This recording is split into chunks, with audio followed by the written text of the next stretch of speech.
Hello aspirants and welcome to the EduMiles Academy. In today's session, we'll discuss some important newspaper articles from 7 February 2023. For more study materials and updates, you may also join our WhatsApp group. We'll provide the link of the group in the description below. So this is the list of topics that we'll cover in today's session. Let's start. The first article for the day is about the National Commission for Scheduled Tribe. The news say that a recent data presented by the Ministry of Tribal Affairs revealed that the National Commission for Scheduled Tribes is currently functioning with less than 50% of its sanctioned strength. तो ये commission में जितना members होने चाहिए थे उससे 50% से कम capacity में it is functioning. Now in particular ये जो न्यूज़ है ये अपने लिए इंपॉर्टेंट नहीं है, but today's article will be trying to learn about this particular national commission for the scheduled tribes, how it functions, और यहाँ पे ये जो कमीशन है ये कहाँ पे पाया जाता है constitution. So these things we were discussing today's particular article. It's going to be important for our prelims and also from means it can be important from GS paper to Indian polity point of view. It's been taken from the Hindu. चलिए बात करते हैं about the NCAST, that is the national commission for scheduled tribes. अब ये जो commission है that is the national commission for scheduled tribes, it was form back in the year 2004.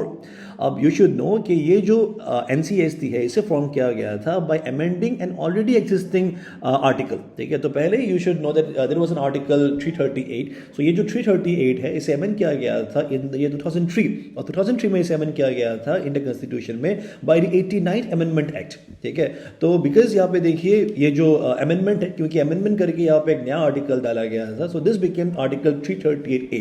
So 338A में पाया जाता है अबाउट द NCST. Alright, तो क्योंकि you will find this commission in the constitution, hence it is a constitutional body only. Alright, so by this amendment यहाँ पे जो already existing जो national commission for scheduled caste and scheduled tribe, तो initially it used to be joint in nature, but यहाँ पे 89th में इसे separate करके so that both the SCs and the STs can be given like more power, या आप कह सकते हो मोर फोकस. ठीक है, तो इसीलिए यहाँ पे इसे रिप्लेस करके ये जो जॉइंट कमीशन है इसे रिप्लेस करके टू सेपरेट कमीशन फॉर्म किया गया था. Number 1 is NCSC and number 2 is NCST. Right, If you look at the objective, so objective यहाँ पे बताया जाता है कि जो NCST है, which is under Article 338 है, there's a number of functions, but the most important function is to oversee the implementation of various safeguards provided to this ST. तो ST you should know that the government take or the constitution makers जो है now like to improve the position of the STs and the STs. So a number of programs have been implemented. ठीक है, तो यहाँ पे जितने भी सारे programs है और constitution में जितने भी सारे provisions है regarding the empowerment of the people in the society. ठीक है, तो इसीलिए यहाँ पे their basically task is to oversee the implementation, okay, under the constitution or any other law for time being in force or any other form basically order to the government to evaluate the working of such safeguards. कि जो safeguards है ये कितने limit तक, ये कितना extent तक they are working or not, तो इसी को oversee करने का function है, और you can say the objective, the primary objective of the NCST. ठीक है, तो यहाँ पे to be precise यहाँ पे आप देख सकते हैं कि जो 338 आर्टिकल था, so 338 को amend करके डाला गया 338A. 338A में पाया जाता है NCST. And you should also know 338 जो ओरिजिनल था ना, तो ये बन गया NCSC के लिए. ठीक है, सो 338 जो है इट इज फॉर NCSC, अब 338A जो है it is for NCST, and यहाँ पे एक और डाला गया था 338B, और 338B जो है it is the national commission for backward classes. ठीक है, चलिए, now let's look at the composition, because composition से you'll find a number of questions being asked from such commission. So it consists of a chairperson, a vice chairperson, and 3 other members who are appointed by the president. So this you can look, this is the organization of the NCST. तो यहाँ पे रहते हैं एक chairman और एक chairperson, and also you'll find 3 other members, and they all are appointed by the president. At least one member should be woman. ठीक है, इनमें से ये जो 5 members हैं इनमें से at least one member should be woman. The chairman, the vice chairman, and the other members hold office for a term of 3 years. So term is also important. They are appointed for a period of 3 years. And the chairperson है, तो chairperson you should know they have been given the rank of the union cabinet minister. All right. जो vice chairman है, he has got the rank, he or she has got the rank of a minister of state. All right. So he or she functions the capacity in the same rank of the minister of state. And other जो यहाँ पे 3 members हैं, now they have got the rank of the secretary to the government of India. Okay. And very important fact, यहाँ पे अगर आप कोई भी member को appoint करते हो, the members are not eligible for appointment for more than 2 terms. So they can be basically appointed for maximum of 2 years only. sorry, not 2 years but 2 terms only. ठीक है. Now let's look at the duties and functions of the NCST. तो पहले बताया गया है to investigate and monitor all the matters relating to the safeguard provided for the STs under the constitution or any other law. तो जितना भी यहाँ पे constitution में बताया गया है about the empowerment of the SCs and the STs, तो यहाँ पे investigate and monitor करने के लिए it holds a function, and also to inquire into specific complaint. अगर मान लीजिए there is any specific complaint regarding the violation or deprivation of rights and the safeguard, तो जो भी safeguard है अगर वो किसी ST को वो नहीं मिल रहा है तो इसी को inquire करने का it also has a function, and also to participate and advise in the planning process of the socio-economic development of the ST, कि how to improve their position in the society, तो इसी को participate and also advise the planning process, ठीक है, and evaluate the progress of the development as well. The commission shall provide reports on the operation of those safeguard to the president, तो कितना यहाँ पे काम हो रहा है या कितना उनका जो पोजीशन है वो improve हो रहा है और कितने सारे यहाँ पे जो safeguards that has been applied, तो ये सारा चीजें जो है इनको रिपोर्ट करना पड़ता है प्रेसिडेंट को. It is also very important, it should be done annually and also as necessary as well. So to make in such reports recommendations as to measures that should be taken by the union or any state for effective implementation of the safeguard, the president, subject to the provisions of any law made by the parliament, may by dual discharge any other functions relating to the protection, welfare, development, advancement of the SDs. So you'll find the functions of the NCSC and the NCST are quite similar. The most important function is to basically look into the matters of the empowerment of the ST in India, right, in the society basically. इस topic के basis पर यहाँ पे 2 police practice question है, kindly answer in the comment section. The next article is about the Visva-Bharati University of West Bengal. Now it will be conferred with the heritage tag from UNESCO in April or May 2023. तो इस साल में ये जो university है, it will be given heritage tag from the UNESCO, and it is going to be world's first living heritage university. A very important fact, a very important article. तो ये prelims के लिए बहुत ही important हो जाता है, and also for mains it can be important from GS paper heritage side. It has been taken from the Indian Express. तो हम यहाँ पे बात करेंगे अबाउट विश्व भारती यूनिवर्सिटी के बारे में, but first let's get correct context. तो ये जो विश्व भारती यूनिवर्सिटी है, which was founded in 1921 by Rabindranath Tagore, very important fact, is set to become the world's first living heritage university, right. तो ये पहला लिविंग हेरिटेज यूनिवर्सिटी है. तो नॉर्मली आप देखोगे यूनेस्को में जितने भी सारे मॉन्यूमेंट्स वगैरह को जो दिए जाते हैं ना, ये यूनेस्को टैग, ये हेरिटेज वाला टैग जो दिया जाता है, it has been mostly given to the dead monument, ठीक है. अब डेड ऑब्वियस सा बात है, मॉन्यूमेंट है, यूनिवर्सिटी है, तो ये डेड ही होगा, it can not be living, right. But dead और लिविंग यहाँ पे इसी बात पे कहा जाता है, बिकॉज यू शुड नो कि ये जो यूनिवर्सिटी है, द विश्व Bharati university, it is still functioning, ठीक है. But most of the monument जिनको दिया जाता है heritage tag, now they are not functioning, but they are only functioning as a current. आप देखोगे जो पैलेसेस है या आप देखोगे जो फोर्ट्स वगैरह है, now they are normally functioning as a tourist site, ठीक है. जिनको मेंटेन करते हैं, जो आर्कियोलॉजिकल सर्वे ऑफ इंडिया होते हैं, वो मेंटेन करते हैं, and they mostly function as a tourist site only, ठीक है. ना तो वहां पे कोई रहता है, ना आप देखोगे दे आर मोस्टली, अब उसी को कहा जाता है डेड मॉन्यूमेंट, ठीक है. सो अब ये जो यूनिवर्सिटी है, it is going to the living heritage university, the world's first living heritage university, alright. The university is expected to receive, as I told you, in May or April 2023. So normally heritage tag is given to a dead monument for the first time in the world. A living university, which is still functioning, जहाँ पे कभी भी classes हो रहे हैं आप देख सकते हैं, देखिए, which is functioning is going to get the heritage tag from the UNESCO. Now बात करते हैं अबाउट विश्व भारती यूनिवर्सिटी के बारे में. It is located in Shanti Niketan in West Bengal, India. It was founded in 1921, और जब ये फाउंड किया गया था, it was named after Nobel laureate Rabindranath Tagore, ठीक है. अंटिल यहाँ पे जब ये विश्व भारती सोसाइटी जो है, now when it was registered, उसी को रीनेम करके इन मे 1922 के बाद it has been renamed as the विश्व Bharati university.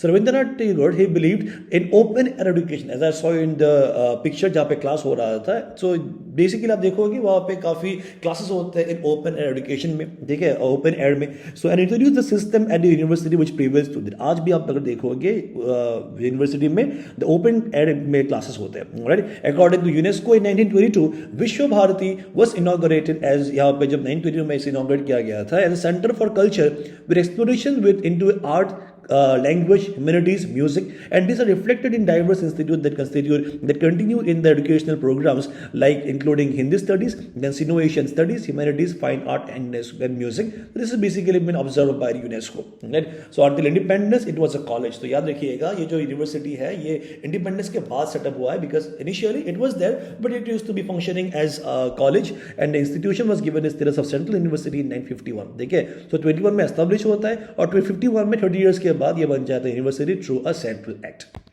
And finally about UNESCO के बारे में अगर आप देखेंगे, so UNESCO it stands for United Nation educational scientific and cultural organisation. तो ये जो ऑर्गेनाइजेशन है, it is a specialised agency of the UN only that promotes cooperation among nations through education, science, culture and communication. ठीक है, ये जो list है, the heritage list is very important, right. And also you will find a number of initiative of the UNESCO like the man and biosphere programme, then world heritage programme, the global geopark network and the network of creative cities. ये जो UNESCO है, it is headquartered in Paris, France.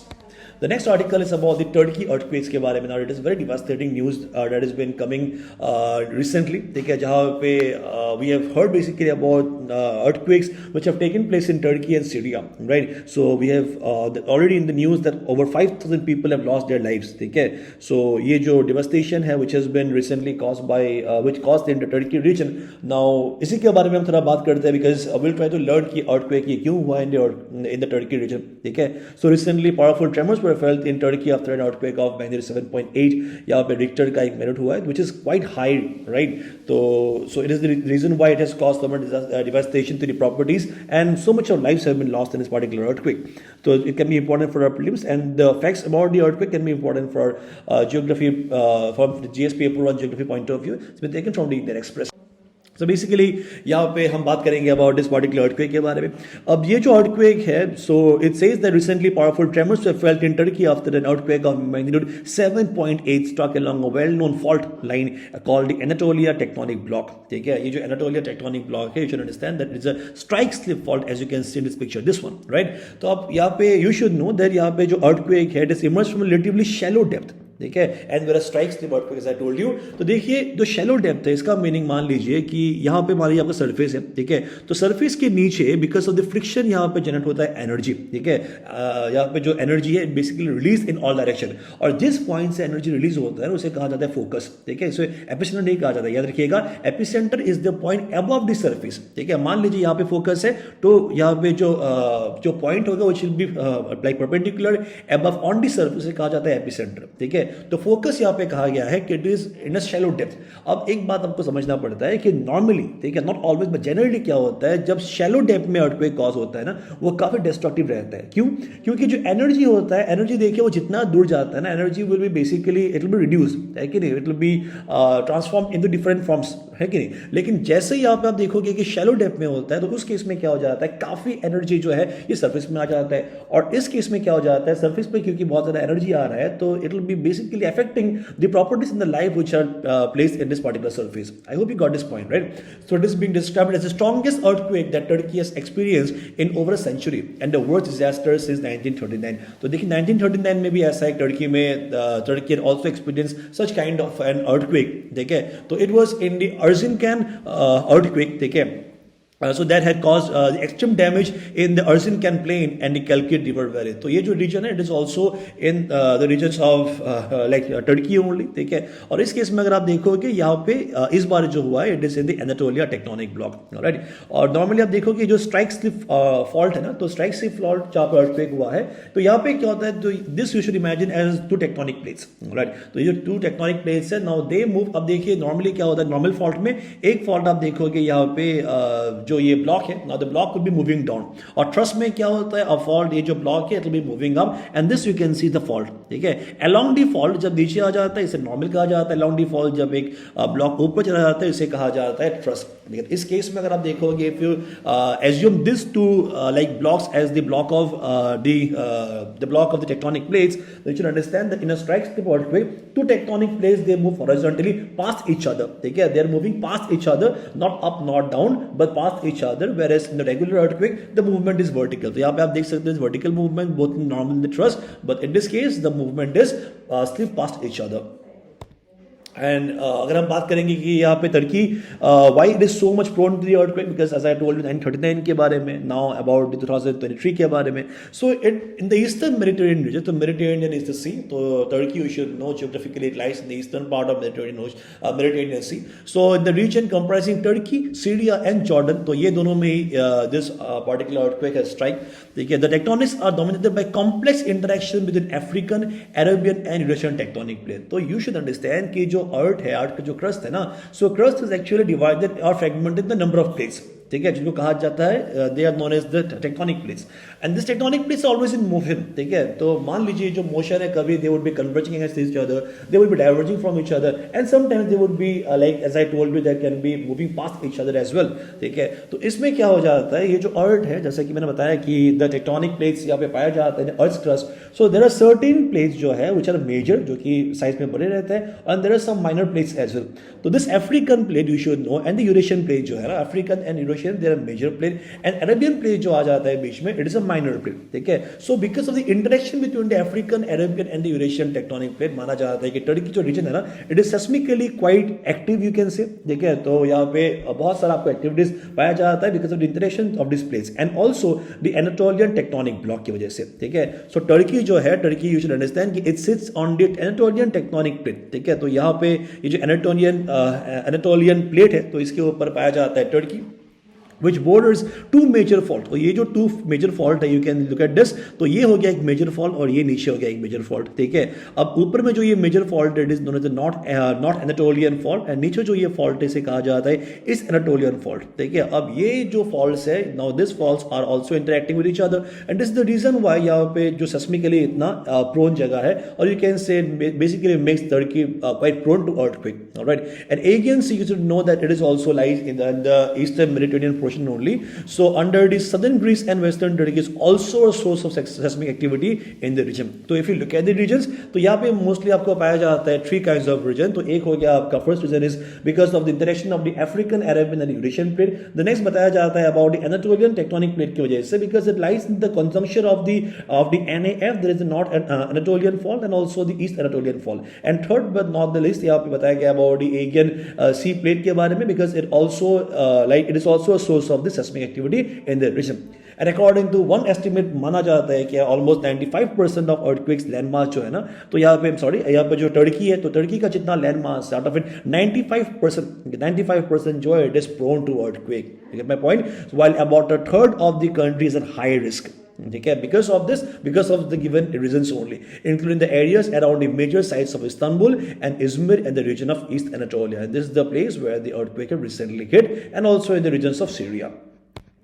The next article is about Arunachal Pradesh, where a solar aviation obstruction light has been commissioned at the Donyi Polo Airport. ठीक है, now this is a very important news because अब देखिए exam में आपको नहीं पूछा जाएगा, but such example can be cited in the mains answer writing. ठीक है, तो जब भी आप मान लीजिए for writing an answer about the renewable energy, about India's contribution, तो यहाँ पे आप mention कर सकते हो कि अरुणाचल में भी क्या क्या progress have been taking place in respect with respect to the renewable energy aspect. ठीक है, so this can be important for prelims and also from mains. It can be important from GS paper 3 conservation point of view. It's been sourced from the Arunachal Times. So if you look at the news, the specifically designed lightweight international civil aviation organization compliant medium intensity solar aviation obstruction light. तो ये जो lights है, they are medium intensity solar aviation light. So as you can look at this particular image, now these are the lights and these have been powered by the solar panel, right? तो ये जो lights है, now they have been installed at 24 locations in the vicinity of the Donyi Polo Airport and they have been commissioned. ठीक है, अब यहाँ पे ये जो lights है, अगर मान लीजिए कि जब 24 lights जब functional हो जाएंगे, when the completion of the installation,